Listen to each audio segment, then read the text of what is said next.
Good morning. It's Monday, September 27th. This morning I'm going to put out with a video clip to remind you of an individual that wreaked havoc on this country for 4 years. This is Donald Trump at his latest rally in Georgia. And I want you to take particular notice of the audience. A crowd of cheering people who still believe the big lie, which he continues to perpetuate.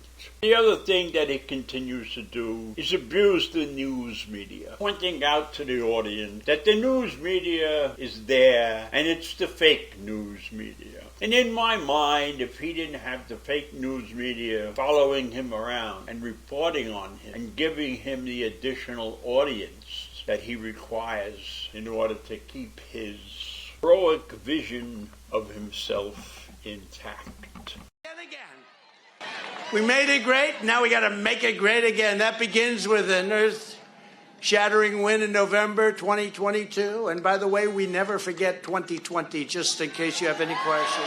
We're not forgetting 2020. Most corrupt election in the history of our country. Most corrupt election in the history of most countries.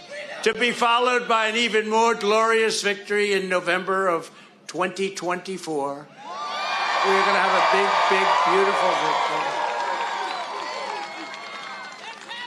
victory. If we have a country left in 2024, that's the problem. We're going to have a country left. What they're doing at this level, you're not going to have a country left.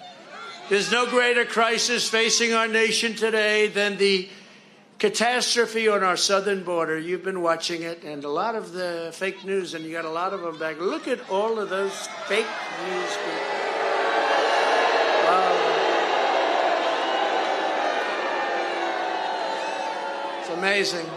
They're doing our country no favor, they're doing you no favor, and they're doing themselves no favor. American sovereignty is being extinguished by the deliberate and willful policies put in place by Joe Biden and the left-wing extremists he has installed in power. I don't know if Joe is exactly involved. I don't know. I really don't. But somebody's really screwing up our country. In his speech, he claimed the Democrats are after him because they think he has a big mouth. That's what he said at this rally in Georgia. He also said, they're going after me. I don't have a big mouth. You know what I have? I have a mouth that tells the truth. What bullshit. At this rally, he also had some candidates. Herschel Walker running for the Senate.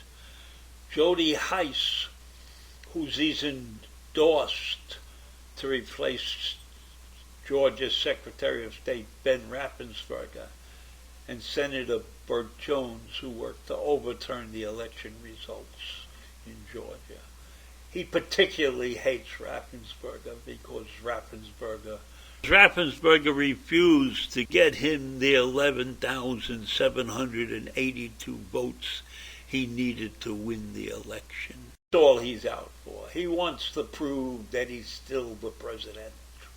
In his speech, he bragged. He bragged about how he had done wonderful things in Afghanistan. He bragged about starting the process to withdraw the troops. And then he blamed Biden for screwing the whole mess up. He said Biden had brought people in who didn't know what they were doing, who weren't even familiar with all of it. I don't know what all of it means.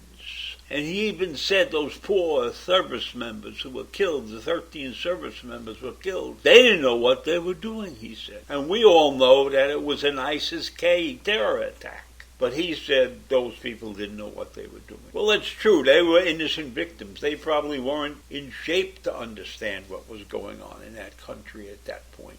I have to give him that, reluctantly. Donald also claimed falsely that those who were evacuated were not eligible to be evacuated. He claimed the administration abandoned hundreds of American citizens in enemy-occupied territory. Well, we know there were some people that wanted to stay there because they had married an Afghan person.